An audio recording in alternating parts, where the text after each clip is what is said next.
번뇌는 깨달음의 씨앗이라 했지. 그날 연못가에서 우리의 손이 처음 스쳤던 순간을 잊을 수 없습니다. 비구니, 해령과 절망에 빠진 강민호. 우리는 서로의 영혼이 아프다는 것을 알아보았지요. 나는 그의 고통을 덜어주려 했고 그는 내 평온함 뒤에 숨겨진 갈증을 보았습니다. 스님, 당신이 아니었다면 살아있지 못했을 거예요. 그의 손이 내 손을 덮었을 때 몸을 타고 흐르는 전율이 나를 깨우쳤습니다. 부처님의 제자인 내가 한 남자에게 마음을 빼앗기다니. 하지만 그의 눈빛 속에서 나는 운명을 보았습니다. 청년사의 대문을 등지고 그와 함께 걸었던 그날, 우리의 모든 것이 시작되었지요. 함께 가시겠습니까? 어디든지요. 우리가 나눈 첫 키스는 산길을 내려가다 맞이한 소나기 속에서였습니다. 세상의 모든 계율과 경계를 뛰어넘는 순간이었지요. 그때 우리는 알았습니다. 이것이 부처님께서 말씀하신 진정한 해탈의 또 다른 길이라는 것을. 창가에 앉아 바람에 흔들리는 연꽃을 바라보며 나는 오늘도 그를 생각합니다.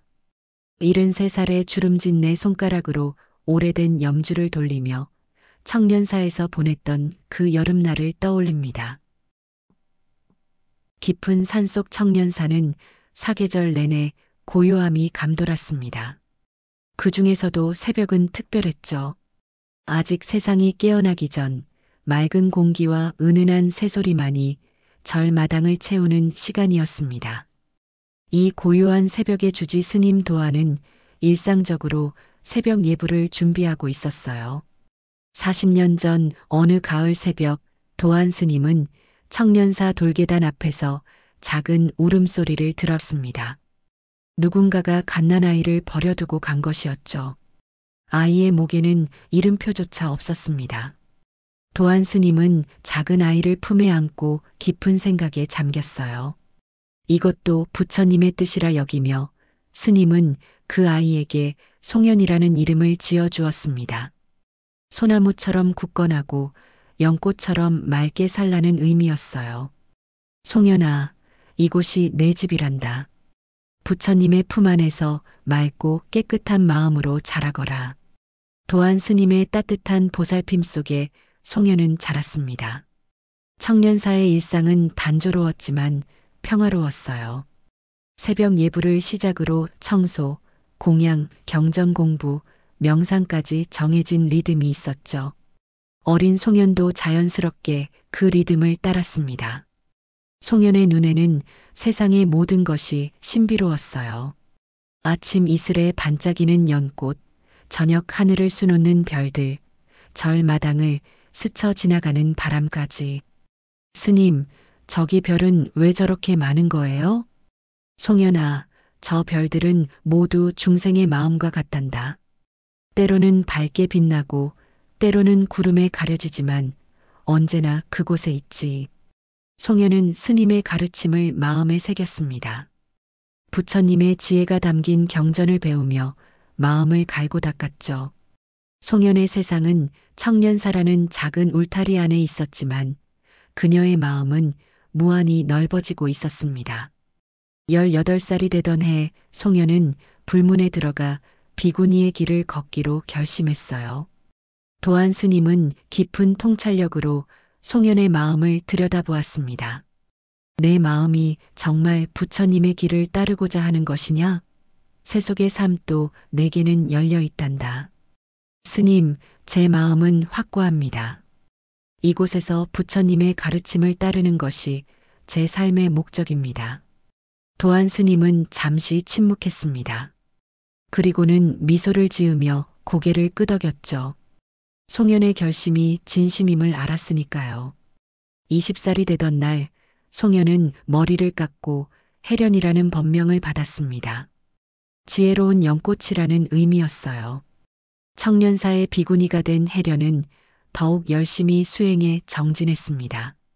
아침 일찍 일어나 연못의 이슬을 바라보며 명상하고 경전을 읽으며 부처님의 가르침을 마음에 새겼죠.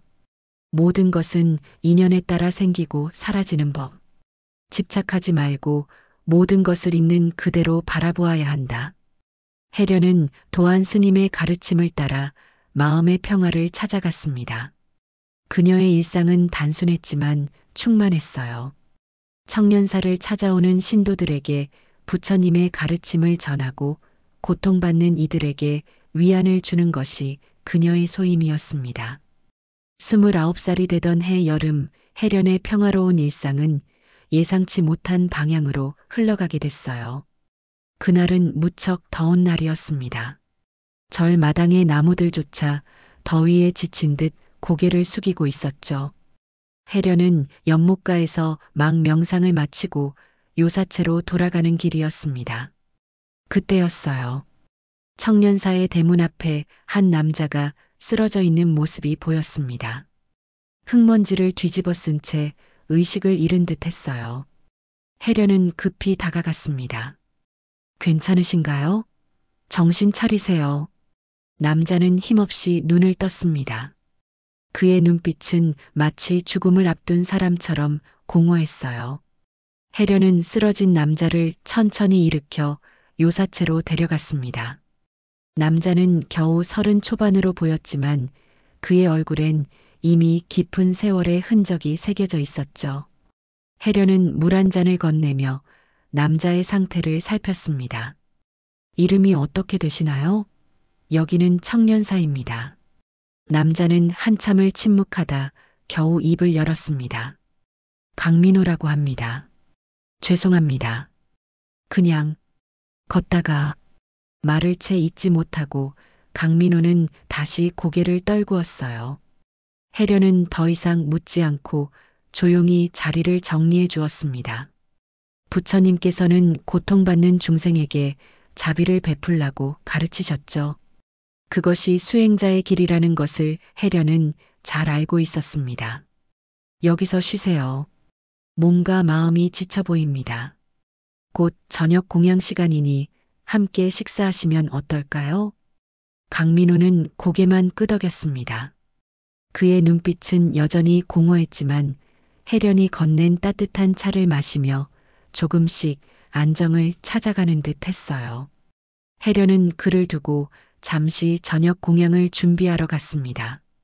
도안 스님은 해련의 이야기를 듣고 잠시 생각에 잠겼어요. 괜찮을까요, 스님? 그분이 많이 지쳐 보여서. 중생의 고통은 우리의 고통이니 그가 쉴 수 있도록 도와주어라. 하지만 주의하거라. 세속의 바람은 때로 예기치 않게 불어온단다. 도안 스님의 말씀이 무슨 의미인지 해련은 그때 완전히 이해하지 못했습니다. 다만 자신의 소임이 무엇인지는 분명했죠.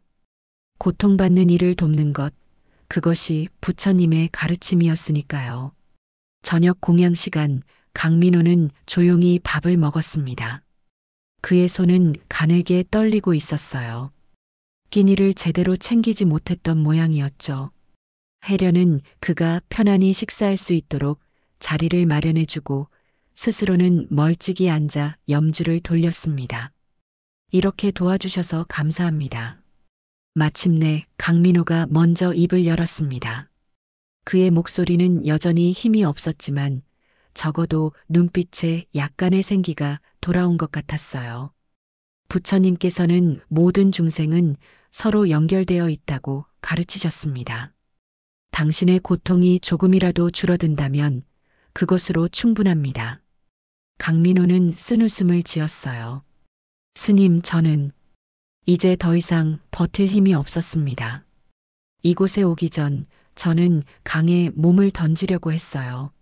하지만 막상 물가에 서니 그마저도 용기가 나지 않더군요. 그래서 그냥 걷다가 여기까지 왔습니다. 해련의 마음이 무거워졌습니다.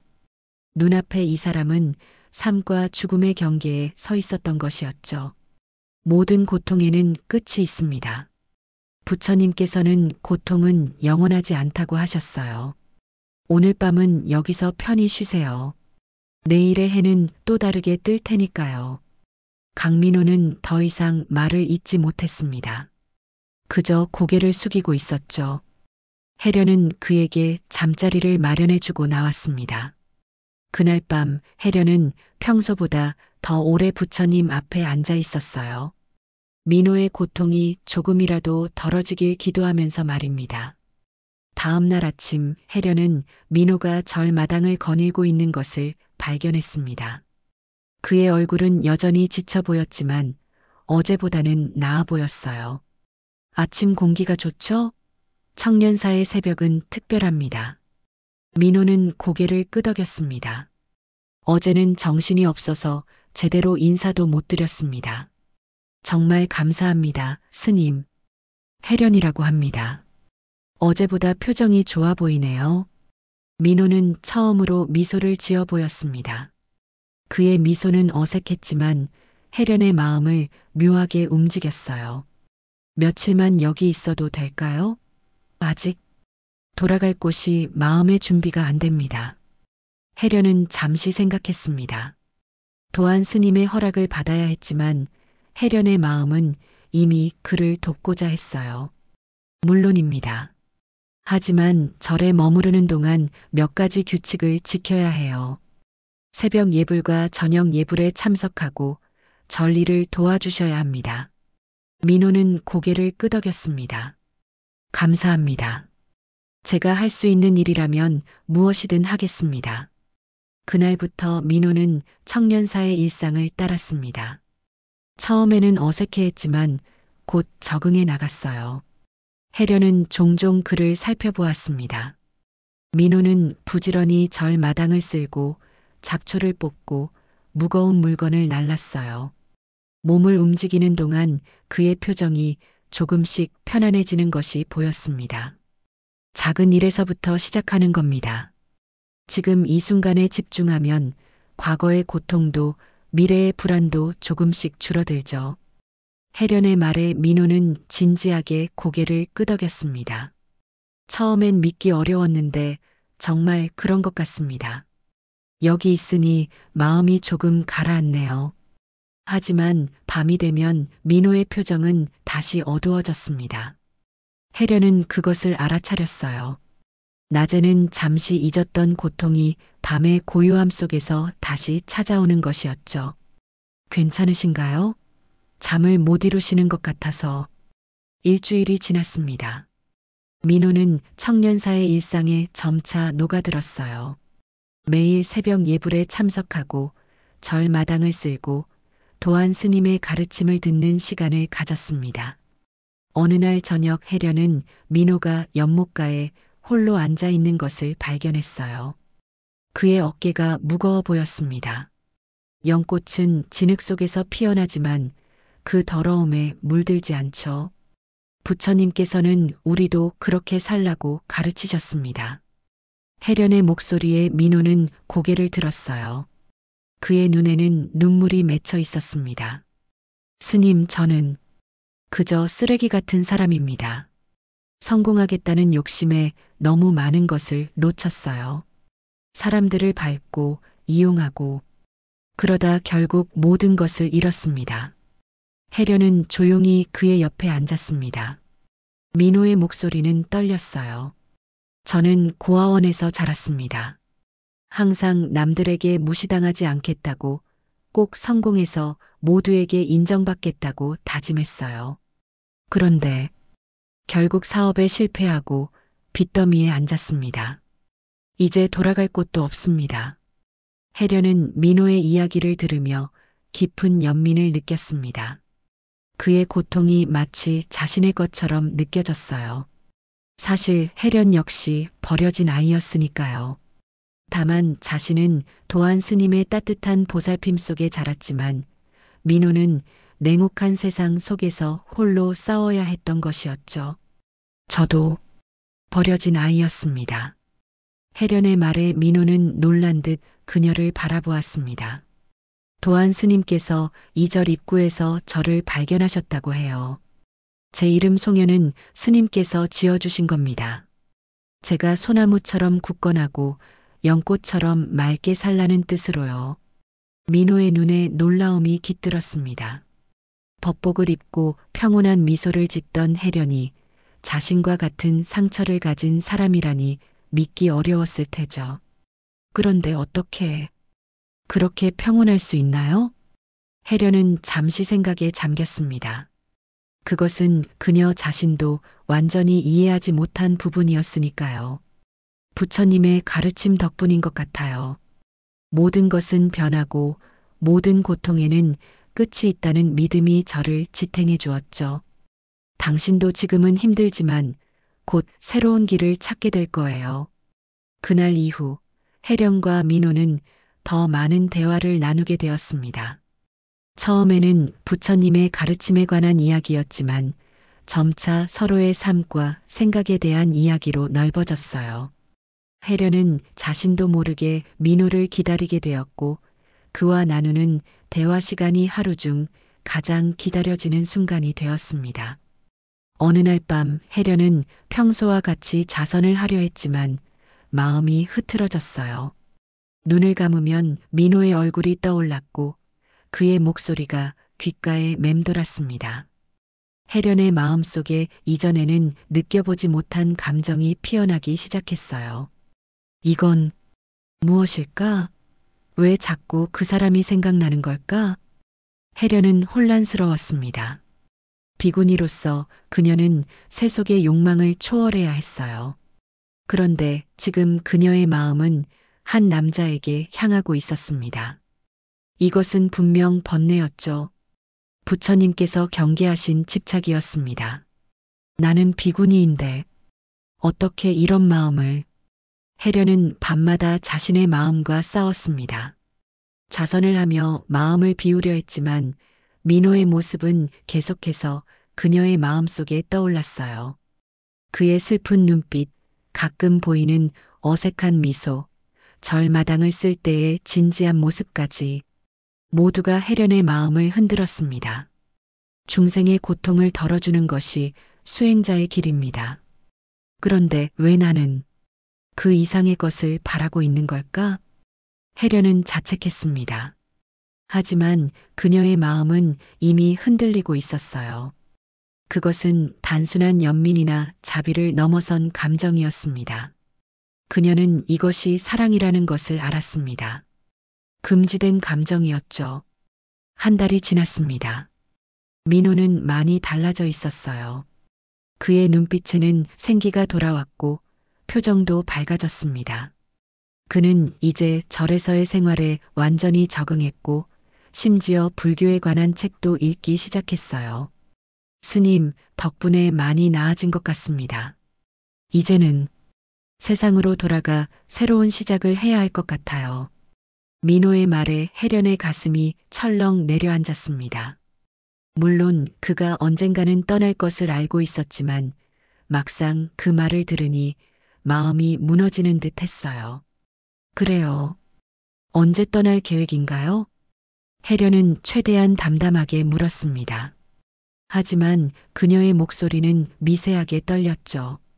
글쎄요. 아직 정확히 정하진 않았습니다. 며칠 더 있다 가야 할 것 같아요. 마음의 준비를 좀 더 해야 할 것 같고, 민호의 말은 흐려졌습니다. 그의 눈빛에도 어떤 망설임이 있었어요. 혜련은 그 눈빛이 무엇을 의미하는지 알 것만 같았습니다. 어쩌면 그도 자신과 같은 마음일지도 모른다는 생각이 들었죠. 그날 밤 혜련은 결심했습니다. 더 이상 자신의 마음을 속이지 않기로 한 거예요. 그녀는 도안 스님을 찾아가기로 했습니다. 자신의 번뇌와 혼란을 스님께 털어놓고 지혜를 구하려는 것이었죠. 스님, 말씀드릴 것이 있습니다. 도안 스님은 혜련을 바라보았습니다. 이미 그녀의 마음을 알고 있는 듯한 눈빛이었어요. 도안 스님은 조용히 혜련을 바라보았습니다. 그의 눈빛은 평온했지만 혜련의 마음은 폭풍우 치고 있었어요. 무슨 말부터 해야 할지, 어떻게 이 혼란스러운 감정을 표현해야 할지 막막했습니다. 스님, 저는 길을 잃은 것 같습니다. 혜련의 목소리는 떨렸습니다. 그녀는 고개를 숙이고 두 손을 꼭 맞잡았어요. 마치 그렇게 하면 흔들리는 마음이 잡힐 것처럼 말이죠. 무엇 때문에 그리 흔들리느냐? 도안 스님의 목소리는 잔잔한 호수 같았습니다. 혜련은 깊은 숨을 들이쉬고 마음을 가다듬었어요. 강민호. 그 사람 때문입니다. 처음에는 그저 고통받는 중생을 돕는 마음으로 시작했습니다. 하지만 지금은 제 마음이 그에게 향해 있습니다. 생각하면 안 되는 것을 생각하고 느끼면 안 되는 것을 느끼고 있어요. 이것이 분명 부처님께서 경계하신 번뇌일 텐데. 혜련의 눈에서 눈물이 흘러내렸습니다. 스스로도 놀랐어요. 10년 넘게 수행하며 한 번도 이런 혼란을 느껴본 적이 없었으니까요. 도안 스님은 잠시 침묵했습니다. 그리고는 천천히 입을 열었어요. 혜련아, 불법을 공부한 지 얼마나 되었느냐? 20살에 출가하여 이제 10년이 되었습니다. 그동안 무엇을 배웠느냐? 혜련은 잠시 생각했습니다. 모든 것은 변하고 모든 집착에서 고통이 생긴다는 것을 배웠습니다. 중생을 자비로 대하고 마음을 청정하게 유지해야 한다는 것도요. 도안 스님은 미소 지었습니다. 그렇다. 하지만 부처님께서는 모든 진리는 절대적인 것이 아니라 방편일 뿐이라고도 가르치셨다. 인연에 따라 중생의 길은 달라진다. 혜련은 고개를 들고 스님을 바라보았어요. 스님의 말씀이 무슨 의미인지 완전히 이해하지 못했지만 묘하게 마음이 진정되는 느낌이었습니다. 스님, 저는 어떻게 해야 하나요? 이 마음을 어떻게 다스려야 할까요? 도안 스님은 깊은 숨을 내쉬었습니다. 내가 지금 느끼는 것은 인간으로서 자연스러운 감정이다. 비군이라고 해서 그런 감정을 느끼지 않는 것이 아니라 그것을 어떻게 바라보고 다루느냐가 중요하지. 내 마음을 정직하게 들여다보아라. 그것이 단순한 욕망인지 아니면 더 깊은 인연의 끌림인지를. 혜련은 잠시 생각에 잠겼습니다. 그녀의 감정은 단순한 욕망이 아니었어요. 민호의 고통에 공감하고 그의 성장을 기뻐하며 그와 함께하는 시간 속에서 더 깊은 의미를 찾았으니까요. 저는 그 사람과 함께 있을 때 더 온전한 제가 되는 것 같습니다. 제 안에 몰랐던 부분을 발견하게 되고 더 넓은 세계를 보게 되는 것 같아요. 도안 스님은 고개를 끄덕였습니다. 만법이 공이나 인연 또한 그러하다. 내가 겪는 이 모든 번뇌와 선택은 부처님의 가르침 속에서 이루어지는 또 하나의 깨달음의 길일 수도 있다. 나는 너의 은사로서 내가 어떤 길을 선택하든 너의 운명을 존중할 것이다. 내 마음이 진정으로 가리키는 곳으로 가거라. 다만 내 선택에 후회와 번뇌가 없기를 바랄 뿐이다. 혜련의 눈에서 다시 눈물이 흘러내렸습니다. 하지만 이번에는 혼란의 눈물이 아니라 안도의 눈물이었어요. 스님의 넓은 마음에 그녀의 갈등이 조금씩 녹아내렸습니다. 정말 괜찮은 건가요? 제가 비구니의 길을 벗어나는 것이. 혜련아, 부처님께서는 집착하지 말라고 가르치셨다. 그것은 세속적인 것에만 해당하는 것이 아니라 불법에도 해당된다. 내가 진정으로 가야 할 길이 있다면 그것이 내 운명이니 두려워하지 말고 따르거라. 도안 스님의 말씀에 혜련은 깊이 고개를 숙였습니다. 그녀의 마음은 여전히 복잡했지만 이제 한 가닥 빛이 보이는 듯 했어요. 감사합니다, 스님. 제가 민호에게 제 마음을 이야기해도 될까요? 그것은 내가 결정할 일이다. 다만 진실된 마음으로 대하거라. 혜련은 그날 밤 잠을 이루지 못했습니다. 마음속으로 민호에게 할 말을 몇 번이고 되뇌었어요. 어떤 말로 자신의 마음을 전해야 할지, 그가 어떤 반응을 보일지 생각하며 마음을 졸였죠. 다음 날 아침 혜련은 민호를 찾았습니다. 그는 연못가에서 명상을 하고 있었어요. 민호는 이제 매일 아침 자발적으로 명상을 하는 습관이 생겼습니다. 혜련은 그런 민호의 모습에 더욱 깊은 애정을 느꼈어요. 민호 씨, 잠시 이야기 좀 할 수 있을까요? 민호는 눈을 떴습니다. 그의 눈빛은 평온했지만 혜련을 바라보는 순간 무언가 떨리는 것이 느껴졌어요. 네, 스님. 무슨 일이신가요? 혜련은 민호 옆에 조용히 앉았습니다. 그녀의 심장은 빠르게 뛰고 있었어요. 민호 씨, 제가 솔직히 말씀드릴 게 있습니다. 민호는 진지한 표정으로 혜련을 바라보았습니다. 혜련은 깊은 숨을 들이쉬고 마음을 가다듬었어요. 저는 비구니입니다. 부처님의 가르침을 따르는 수행자죠. 하지만 당신을 만난 이후 제 마음이 흔들리기 시작했습니다.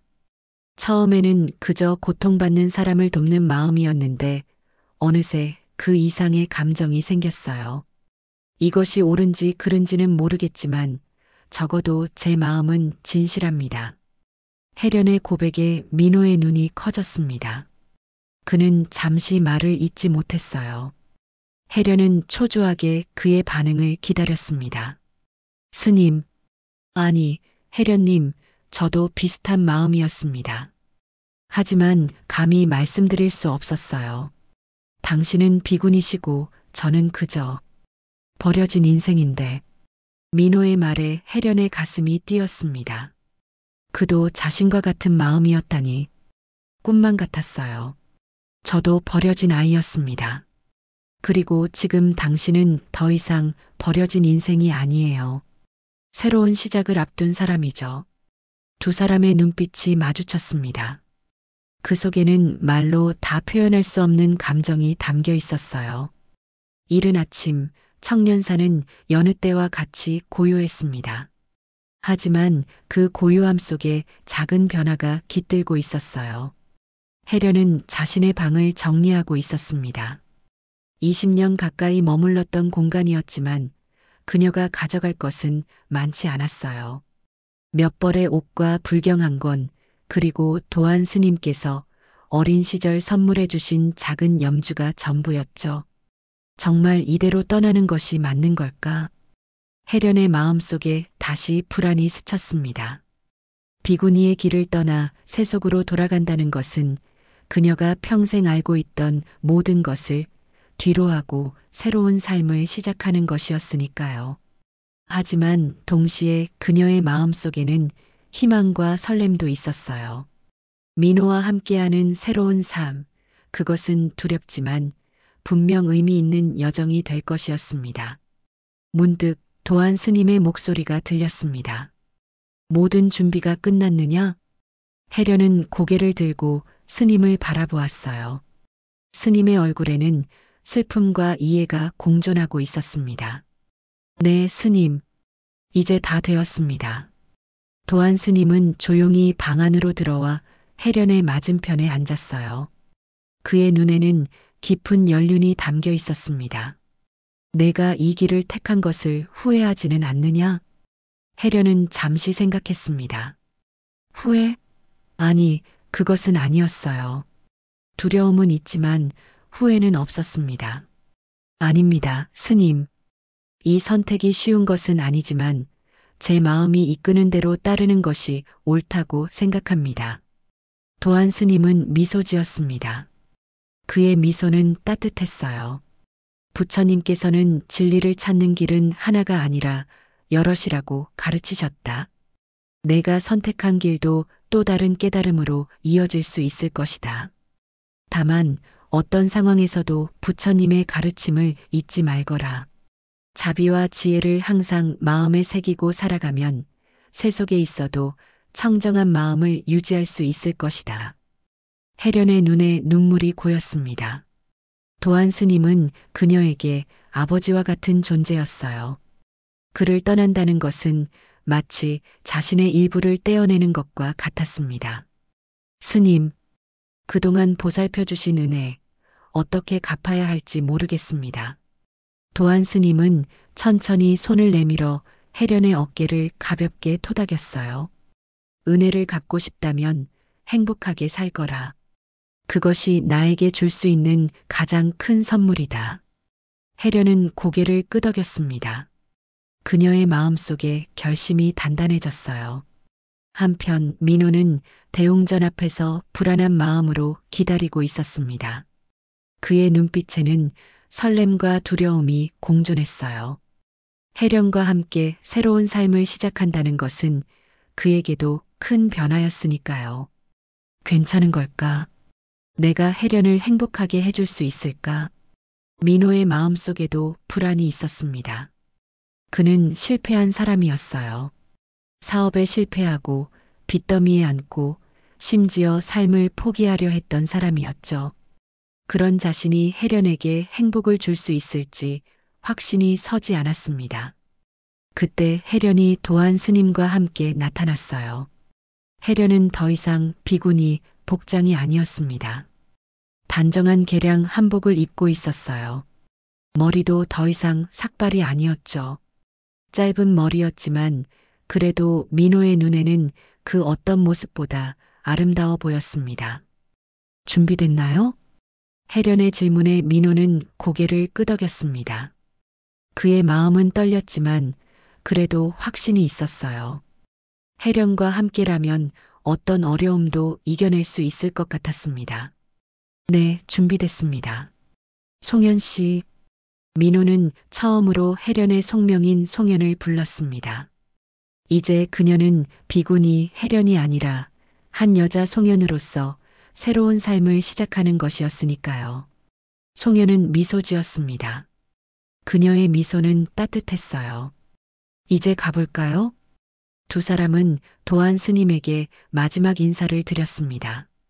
스님은 두 사람의 손을 모아 쥐고 축복을 빌어주었어요. 부처님의 자비가 늘 함께하길 바란다. 언제든지 이곳은 너희의 집이니 필요할 때 돌아오거라. 송현의 눈에서 눈물이 흘렀습니다. 그녀는 깊이 고개를 숙여 스님께 마지막 인사를 드렸어요. 민호도 공손히 절을 올렸습니다. 감사합니다, 스님. 당신의 가르침을 평생 잊지 않겠습니다. 두 사람은 천천히 청년사의 대문을 향해 걸었습니다. 그들의 발걸음은 무거웠지만 마음만은 가벼웠어요. 새로운 시작에 대한 기대가 그들을 이끌고 있었으니까요. 청년사의 대문을 나서는 순간 송현은 뒤를 돌아보았습니다. 20년을 살아온 곳, 그녀의 모든 추억이 담긴 곳이었어요. 도안 스님이 멀리서 손을 흔들고 있었습니다. 송현은 마지막으로 스님을 향해 손을 흔들었어요. 여기서부터는 새로운 길이네요. 민호의 말에 송현은 고개를 끄덕였습니다. 이제 그들 앞에는 전혀 다른 세계가 펼쳐져 있었어요. 불확실성으로 가득 찬 세계였지만 함께하기에 두렵지 않았습니다.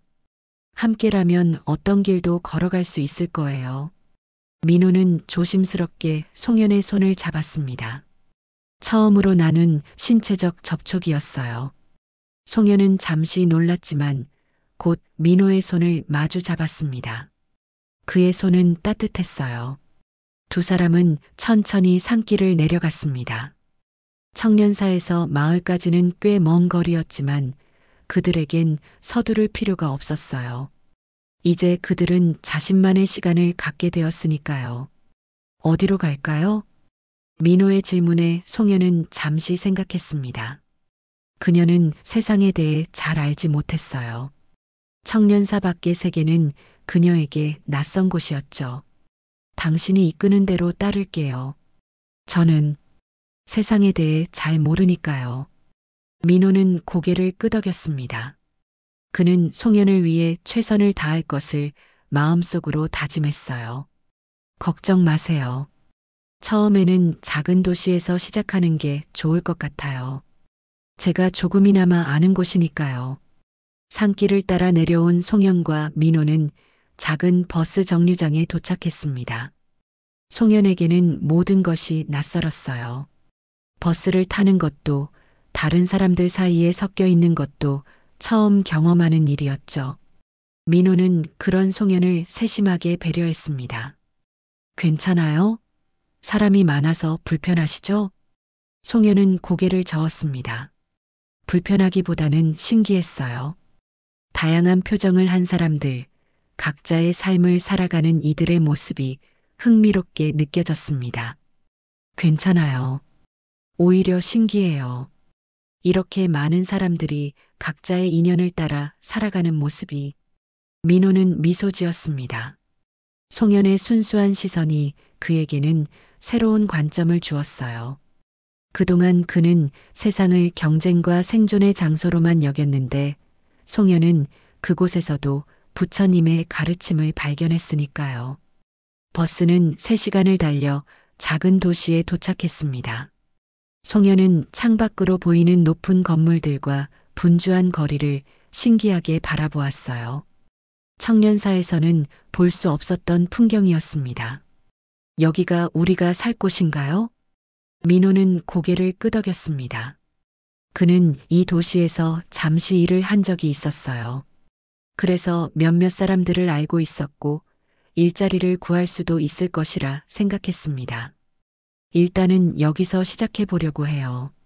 제가 아는 사람이 몇 명 있어서 숙소와 일자리를 구할 수 있을 것 같습니다. 송현은 미소 지었습니다. 그녀는 민호를 믿었어요. 그와 함께라면 어떤 어려움도 이겨낼 수 있을 것 같았습니다. 함께 천천히 시작해봐요. 부처님께서는 모든 시작은 작은 한 걸음에서 비롯된다고 하셨으니까요. 민호는 송현의 말에 용기를 얻었습니다. 그는 친구에게 연락해 작은 월세방을 구했어요. 방은 좁고 허름했지만 두 사람이 새로운 삶을 시작하기에는 충분했습니다. 송현은 새로운 환경에 적응하기 위해 노력했어요. 처음으로 전기밥솥을 사용하고 시장에서 장을 보고 은행 계좌를 만드는 법을 배웠습니다. 모든 것이 새롭고 때로는 어려웠지만 그녀는 인내심을 갖고 하나씩 익혀나갔어요. 송현 씨, 정말 대단해요. 이렇게 빨리 적응할 줄은 몰랐어요. 민호의 칭찬에 송현은 부끄러워하며 미소 지었습니다. 부처님께서는 변화는 삶의 본질이라고 가르치셨어요. 저도 그 가르침을 실천하려고 노력할 뿐이에요. 민호는 작은 공장에서 일을 시작했습니다. 처음에는 단순 노동이었지만 그는 성실하게 일했어요. 민호의 성실함을 알아본 공장 사장은 그에게 기술을 가르쳐 주기 시작했고 점차 민호는 기술자로 성장해 갔습니다. 송현도 시장 근처 작은 꽃집에서 일을 시작했어요. 그녀는 자연을 사랑했기에 꽃과 식물을 돌보는 일이 즐거웠습니다. 게다가 꽃집 주인인 할머니는 송현의 특별한 경험에 관심을 가졌고 그녀를 딸처럼 대해주었어요. 아가씨, 어쩜 그렇게 꽃을 다루는 손길이 특별해? 마치 불단에 꽃 올리듯 정성스럽게 다루는구먼. 송현은 미소 지었습니다. 그녀는 청년사에서 항상 부처님께 꽃을 올리는 일을 담당했었으니까요. 저는 이전에 절에서 지냈어요, 할머니. 꽃을 다루는 일이 익숙해요. 할머니는 놀란 표정을 지었지만 곧 이해하는 눈빛으로 송현을 바라보았습니다. 그랬구나. 그러니 내 눈빛이 그렇게 맑았던 거구먼.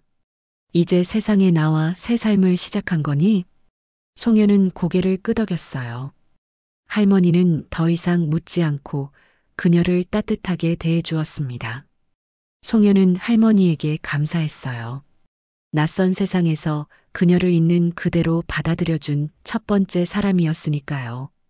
시간이 흘러 1년이 지났습니다. 송현과 민호는 조금 더 넓은 집으로 이사했어요. 둘의 관계도 더욱 깊어졌고 결혼을 생각하게 되었습니다. 그들은 작은 결혼식을 올렸어요. 하객은 많지 않았지만 진심으로 축하해주는 사람들이 있었습니다. 꽃집 할머니, 공장 사장님, 그리고 몇몇 친구들이었죠. 송현 씨, 당신을 만난 건 제 인생 최고의 행운이에요.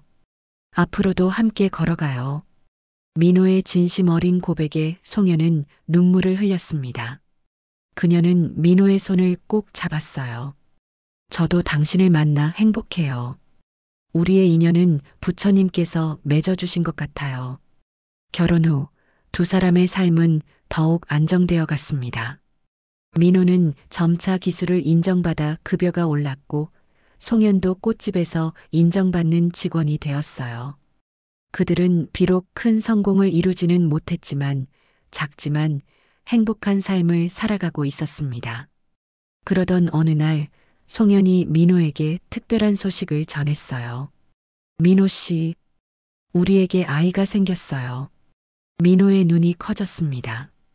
그는 잠시 말을 잇지 못했어요. 그리고는 송현을 꼭 안아주었습니다. 정말요? 정말 아이가, 우리 아이가.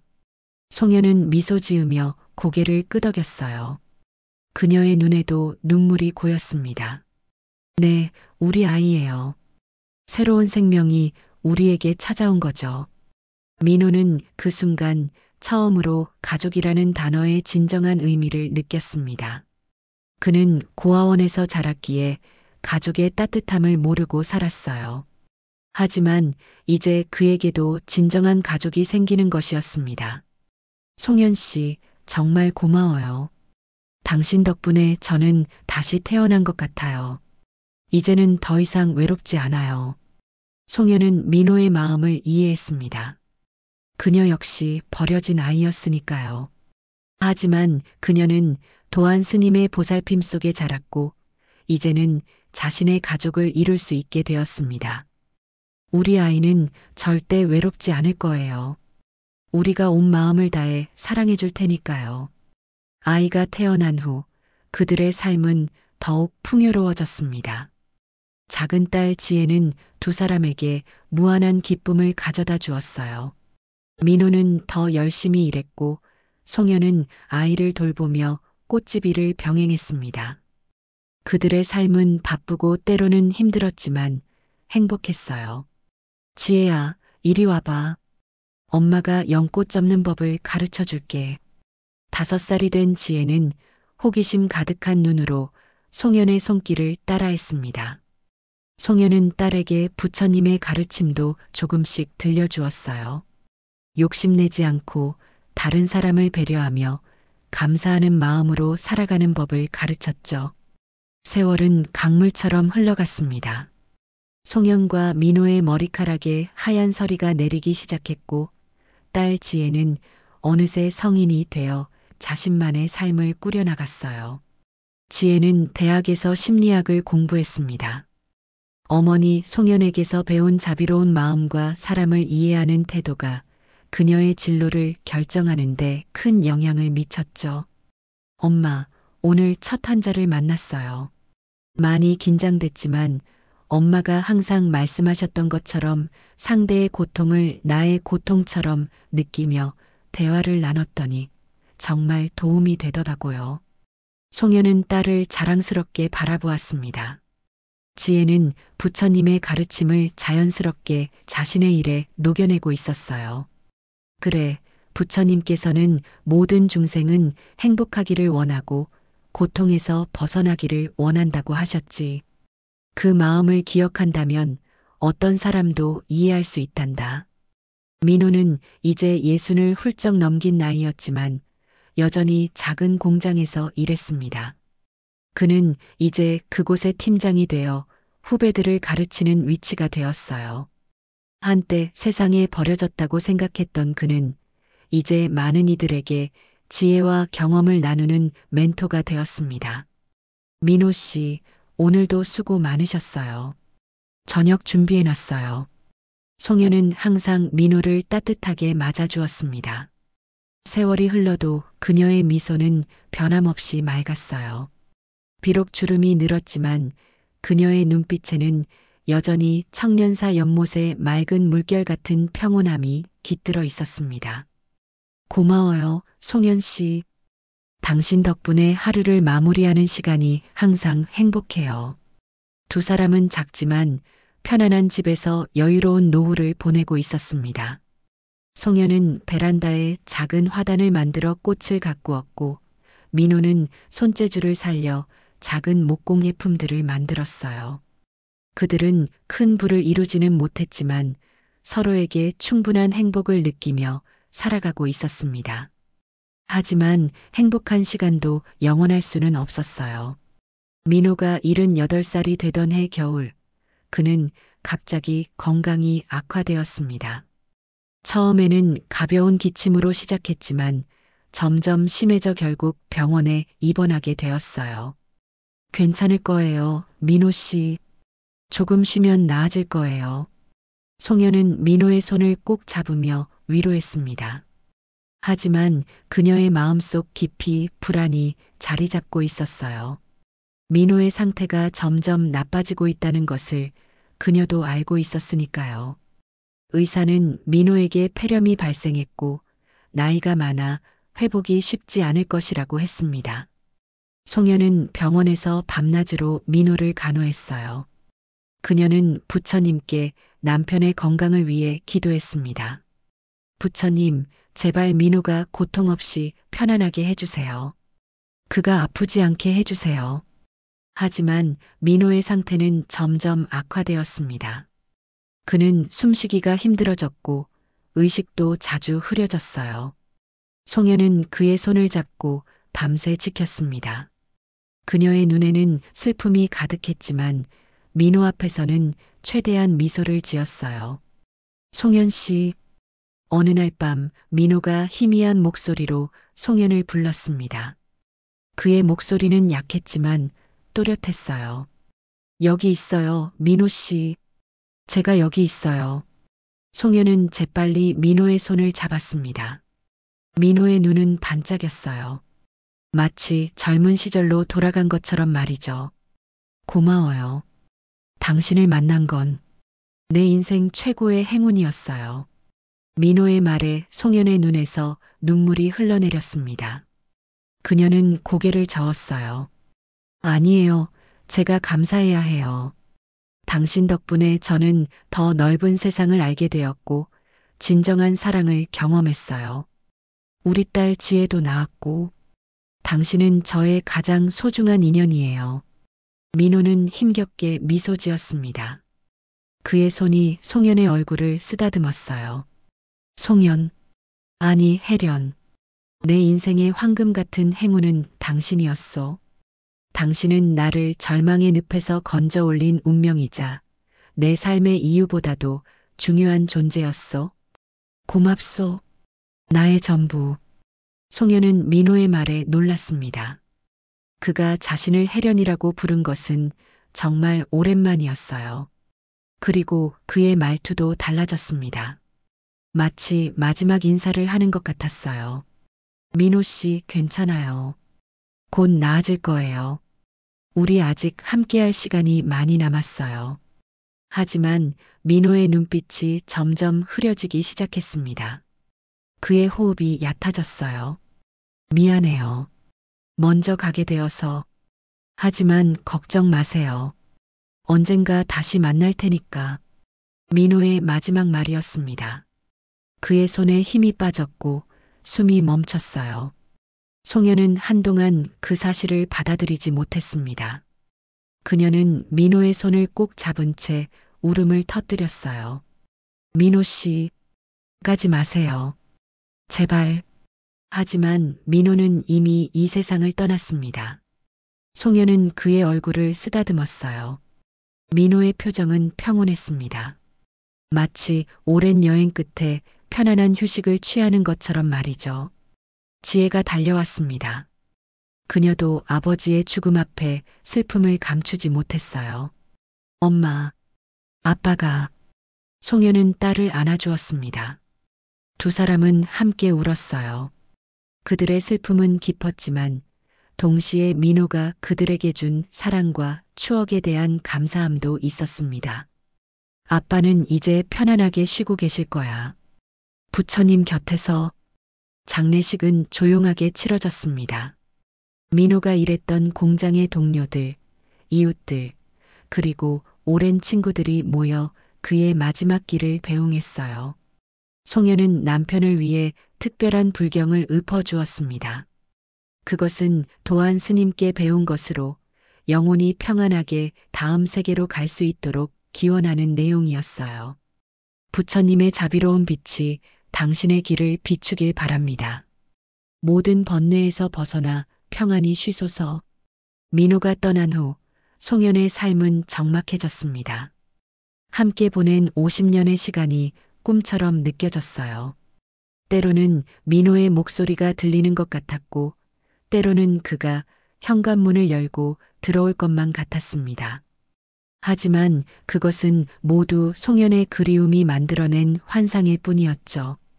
엄마, 우리 집에서 함께 살아요. 혼자 계시면 너무 외로우실 거예요. 지혜의 제안에 송현은 고개를 저었습니다.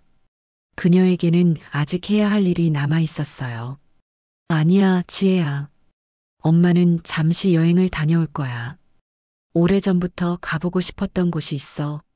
송현의 눈빛에는 결심이 담겨 있었습니다. 그녀는 이제 마지막 여정을 떠날 준비가 되어 있었어요. 민호의 장례식으로부터 3달이 지난 봄, 송현은 오래된 여행 가방 하나를 꾸렸습니다. 그녀는 자신이 태어나고 자란 곳, 청년사로 돌아가기로 결심했어요. 그곳에서 자신의 삶을 돌아보고 마음의 평화를 찾고 싶었습니다. 엄마, 정말 혼자 가실 거예요? 제가 함께 가드릴게요. 지혜의 걱정 어린 목소리에 송현은 미소 지었습니다. 그녀는 이제 73살의 노인이었지만 여전히 강인했어요. 괜찮아, 지혜야. 이건 엄마가 혼자 가야 하는 여정이야. 청년사는 엄마의 첫 번째 집이었고 그곳에서 많은 것을 배웠단다. 이제 다시 그 가르침을 떠올리고 싶구나.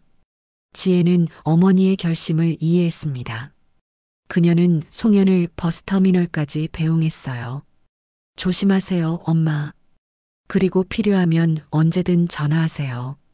송현은 딸을 꼭 안아주었습니다. 지혜는 그녀와 민호의 가장 소중한 선물이었어요. 걱정 마. 내가 얼마 후에 돌아올게. 그리고 내 아버지처럼 내게도 감사해. 우리 가족이 되어줘서. 버스는 산길을 따라 천천히 올라갔습니다. 창밖으로 보이는 풍경이 점점 익숙해졌어요. 산의 능선, 구불구불한 길, 그리고 저 멀리 보이는 청년사의 지붕. 송현의 가슴이 뛰었습니다. 50년 만에 돌아오는 고향 같은 곳이었으니까요. 버스가 산 중턱에 있는 정류장에 멈췄습니다. 송현은 천천히 내렸어요. 나머지 길은 걸어서 가야 했습니다. 예전에는 가파르게 느껴지지 않았던 산길이 이제는 조금 힘들게 느껴졌어요. 하지만 그녀는 천천히 한 걸음씩 올라갔습니다. 이제 곧이야. 마침내 청년사의 대문이 보였습니다. 송현은 잠시 멈춰서서 깊은 숨을 들이쉬었어요. 50년 전 그녀는 민호의 손을 잡고 이 문을 나섰습니다. 그리고 이제 다시 돌아왔어요. 대문은 예전과 같았습니다. 다만 색이 바랬을 뿐 그 모습은 변함없었어요. 송현은 조심스럽게 문을 밀었습니다. 문은 무겁게 열렸어요. 절 마당은 조용했습니다. 여전히 고요함이 감돌았어요. 하지만 송현은 낯선 얼굴들을 보았습니다. 젊은 스님들이 마당을 쓸고 연못가에서 명상하고 있었어요. 그들에게 송현은 그저 방문객 중 한 명일 뿐이었습니다. 무엇을 도와드릴까요, 신도님? 젊은 비구니가 송현에게 다가왔습니다. 송현은 미소 지었어요. 저는 오래전에 이곳에 살았던 사람입니다. 도안 스님은 아직 계신가요? 비구니의 눈이 커졌습니다. 그녀는 고개를 저었어요. 도안 스님은 20년 전에 입적하셨습니다. 지금은 혜원 스님께서 주지를 맡고 계세요. 송현의 마음이 무거워졌습니다. 도안 스님은 그녀에게 아버지와 같은 존재였어요. 하지만 그가 더 이상 이 세상에 없다는 사실을 받아들여야 했습니다. 그렇군요. 제가 잠시 머물다 가도 될까요? 저는 송현이라고 합니다. 혜련이라는 법명을 가진 적도 있었어요. 비구니의 표정이 변했습니다. 그녀는 놀란 듯 송현을 바라보았어요. 혜련 스님, 정말 그분이신가요? 도안 스님께서 자주 말씀하셨습니다. 청년사에서 나간 비구니에 대해 세상에 나가 사랑을 찾은 분이라고. 송현은 미소 지었습니다. 도안 스님이 그녀를 기억해 주셨다니 가슴이 따뜻해졌어요. 네, 그게 바로 저입니다. 이제 모든 여정을 마치고 돌아왔어요. 비구니는 송현을 정중히 맞이했습니다. 그녀는 송현을 요사체로 안내했어요. 그곳은 송현이 젊은 시절 머물렀던 바로 그 방이었습니다. 여기서 편히 쉬세요. 저녁 예불 후에 혜원 스님께서 뵙고 싶어 하실 거예요. 송현은 고개를 끄덕였습니다. 그녀는 방 안으로 들어가 조용히 앉았어요. 이 작은 방에서 그녀는 많은 시간을 보냈습니다. 경전을 읽고 명상을 하고 마지막에는 민호에 대한 감정으로 번뇌했던 곳이었죠. 여기서 모든 것이 시작되었구나. 송현은 창밖을 바라보았습니다. 연못가에 연꽃이 피어 있었어요. 그녀는 천천히 일어나 연못 쪽으로 걸어갔습니다. 그곳에 앉아 명상을 하고 싶었어요. 연못가는 여전히 평화로웠습니다. 송현은 돌 위에 앉아 깊은 숨을 들이쉬었어요. 눈을 감자 과거의 기억들이 물결처럼 밀려왔습니다. 도안 스님의 가르침, 자선하던 시간들, 민호를 처음 만났던 순간, 함께 청년사를 떠나던 날, 그리고 그들이 함께 보낸 50년의 시간까지. 후회는 없어요. 송현은 속삭였습니다. 비구니의 삶을 버리고 세속으로 나간 것을 후회한 적이 있었는지 스스로에게 물었어요. 그리고 그 답은 분명했습니다. 단 한 번도 후회한 적이 없었어요. 민호와의 삶, 지혜를 낳고 기른 시간, 그 모든 것이 그녀의 삶을 풍요롭게 했으니까요. 저녁 예불 시간이 되자 송현은 법당으로 향했습니다. 그곳에서 그녀는 다른 신도들과 함께 예불에 참석했어요. 목탁 소리, 불경 읊는 소리, 모든 것이 낯설면서도 익숙했습니다. 예불이 끝난 후 주지 스님 혜원이 송현을 찾아왔습니다. 그는 50대 중반의 스님으로 온화한 미소를 지니고 있었어요. 혜련 스님, 아니, 송현님을 뵙게 되어 영광입니다. 도안 스님께서 자주 말씀하셨어요. 청년사의 연꽃이 세상에 피어났다고. 송현은 깊이 고개를 숙였습니다. 그녀는 감동했어요.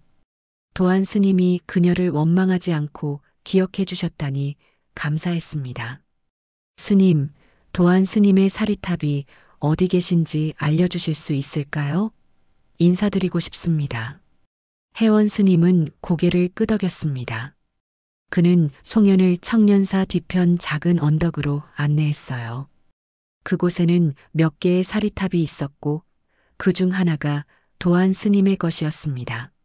송현은 도안 스님의 사리탑 앞에 무릎을 꿇었습니다. 그녀의 눈에서 눈물이 흘러내렸어요. 스님, 정말 감사합니다. 저를 키워주시고 가르쳐주시고 무엇보다 제 선택을 존중해 주셔서 저는 행복했습니다. 민호와 함께한 시간, 우리 딸 지혜. 그 모든 것이 스님의 자비와 이해가 있었기에 가능했어요. 송현은 오랫동안 사리탑 앞에 앉아 있었습니다. 그녀는 자신의 삶을 돌아보았어요. 비구니로서의 삶, 아내로서의 삶, 어머니로서의 삶. 그 모든 경험이 그녀를 지금의 송현으로 만들었습니다. 부처님께서는 모든 것은 변한다고 하셨죠. 저 역시 많이 변했어요. 하지만 제 마음속에는 여전히 부처님의 가르침이 살아있습니다. 자비와 지혜. 그것이 제가 민호와 지혜에게 전해준 것이기도 해요.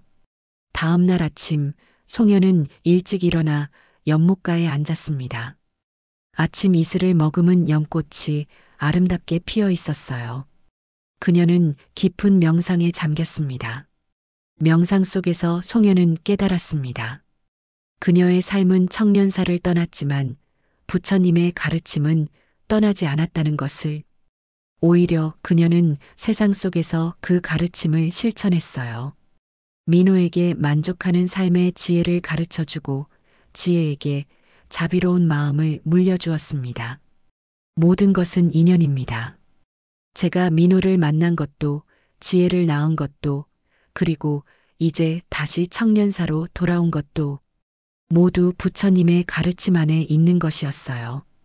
송현은 일주일 동안 청년사에 머물렀습니다. 그 시간 동안 그녀는 많은 명상을 했고 젊은 스님들과 이야기를 나누었어요. 그녀의 경험은 그들에게 새로운 관점을 주었습니다. 마지막 날, 송현은 혜원 스님과 작별 인사를 나누었습니다. 다시 오실 건가요? 혜원 스님의 질문에 송현은 미소 지었어요. 네, 아마도요. 이곳은 제 영혼의 고향이니까요. 하지만 지금은 딸에게 돌아가야 합니다. 제 여정은 아직 끝나지 않았으니까요. 송현은 청년사의 대문을 나섰습니다. 그녀는 뒤를 돌아보며 마지막으로 저를 바라보았어요. 그리고 산을 내려가기 시작했습니다. 산길을 내려가는 동안 송현은 평온함을 느꼈습니다. 그녀의 마음은 이제 완전히 정리되었어요. 비구니의 삶을 버렸다고 해서 부처님의 가르침을 버린 것은 아니었습니다. 오히려 그녀는 세상 속에서 더 깊은 깨달음을 얻었어요. 인간적인 사랑. 그것이 그녀가 민호를 통해 배운 가장 큰 가르침이었습니다. 부처님의 자비도 결국은 모든 중생을 향한 사랑이 아니었을까요? 버스를 타고 도시로 돌아가는 길, 송현은 창밖으로 펼쳐지는 풍경을 바라보았습니다. 산과 들, 강과 마을. 모든 것이 아름다워 보였어요. 그녀는 이제 이해했습니다. 자신의 삶은 결코 부처님의 가르침에서 벗어난 것이 아니었다는 것을. 민호, 당신이 옳았어요. 우리의 인연은 황금과 같았어요. 그리고 그 인연을 통해 저는 더 깊은 깨달음을 얻었습니다. 송현의 입가에 미소가 번졌습니다. 그녀는 이제 평온했어요. 과거도 현재도 미래도 모두 받아들일 준비가 되어 있었습니다. 그녀의 여정은 아직 끝나지 않았지만 그 길 위에서 그녀는 이미 충분한 행복과 깨달음을 얻었으니까요. 모든 것은 인연이었구나. 버스는 계속해서 산을 내려갔고 송현의 마음속에는 따뜻한 햇살이 비추었습니다. 마치 부처님의 자비로운 빛과도 같았어요.